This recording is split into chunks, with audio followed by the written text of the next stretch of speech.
DNA मित्रों, अब हम उत्तर प्रदेश में घुसपैठियों के खिलाफ योगी आदित्यनाथ के महायुद्ध का विश्लेषण करेंगे। आज शुक्रवार है और आज का दिन घुसपैठियों के लिए कयामत का दिन रहा।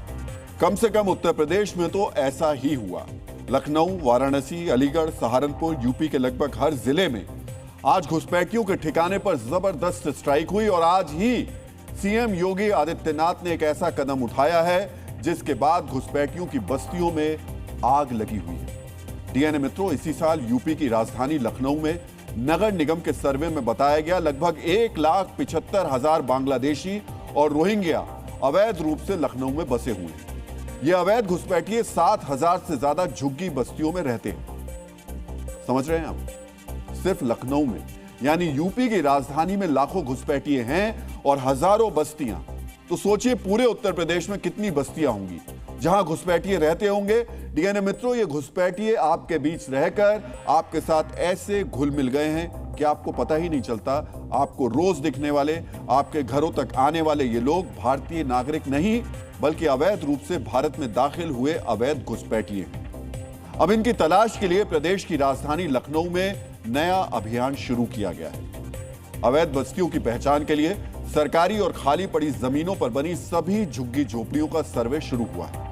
यहां रहने वालों की पहचान, नागरिकता और दस्तावेज की जांच की जा रही है। जिन झुग्गी बस्तियों में अवैध रूप से बिजली कनेक्शन दिए गए हैं उन्हें तुरंत काटने का निर्देश दिया गया है जिससे भारतीयों के संसाधनों के इस्तेमाल को रोका जा सके। यह जांच भी होगी कि नियमों के विरुद्ध ये कनेक्शन किसने दिए, यानी अवैध बस्तियों को बसाने के जिम्मेदारों पर भी कार्रवाई की जाएगी।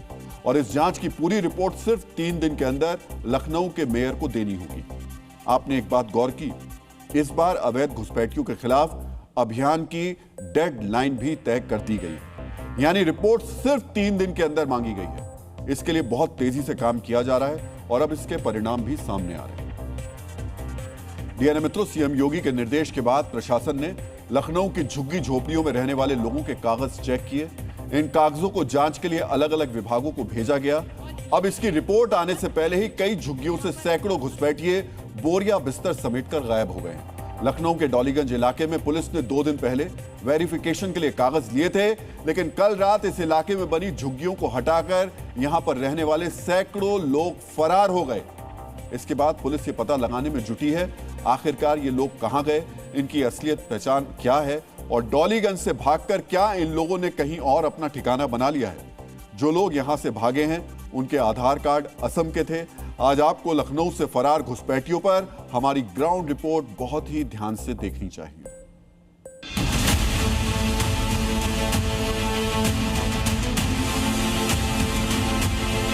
पुलिस ने जब वेरिफिकेशन किया तो 100 ऐसे आधार कार्ड थे जो वेरीफाई नहीं हो सके, क्योंकि सब यहाँ पे रहने वाले अधिकतर लोगों के जो असम का आधार कार्ड थे वो असम के थे। यूपी पुलिस ने उन आधार कार्ड को असम भेजा वेरीफाई होने के लिए, और वेरीफाई होने से पहले ही कि वो पता कर पाते हैं कि ये आधार कार्ड नकली है या असली है, उससे पहले ही यहाँ पर रहने वाले वो लोग जो हैं वो अपना अपना सामान छोड़कर यहाँ से चले गए। हम कह रहे थे झोपड़पट्टी में रहने हम लोग के कागजात है, और जिन लोग चला गया है उन लोग को देखिए कहा गया है कैसे। अब उन लोग रह रहे हैं, कहीं चला गया शायद, हम लोग को नहीं पता कहा गया है। सबके आईडी वगैरह चेक करें, वो भी हम लोग चाहते हैं। सबके कागज देखें, जिसकी कागज नहीं है, जो बांग्लादेशी या आतंकबाजी है या रोंगिया है, उन लोगों को बाहर करें इंडिया से।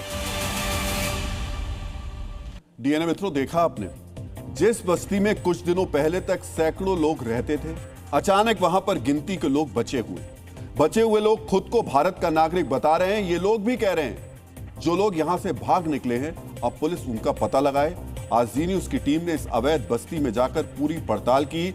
यहां चारों तरफ गंदगी का अंबार था, हटाई गई झुग्गियों का मलबा पड़ा था और इस मलबे के बीच जी न्यूज के कैमरे में यहां बनाए गए मिनी मदरसे की तस्वीरें कैद हुई। सोचिए, यूपी की राजधानी लखनऊ में बांग्लादेशी और रोहिंग्या घुसपैठियों ने पहले झुग्गियां बनाई, फिर झुग्गियों का दायरा बढ़ाते हुए एक अवैध बस्ती बनाई। वहां पर झुग्गियों के बाद सबसे पहले क्या तैयार किया? एक मदरसा, जहां पर बच्चों को इस्लाम की तालीम दी जाती थी। यानी इस अवैध बस्ती में भी इस्लाम की शिक्षा देने वाले मौलवी और मौलाना मौजूद थे। कैसा था ये मिनी मदरसा? अवैध बस्ती में सबसे पहले मदरसा ही क्यों बनाया गया? हमने ग्राउंड जीरो से आपके लिए इस पर भी एक रिपोर्ट तैयार की है।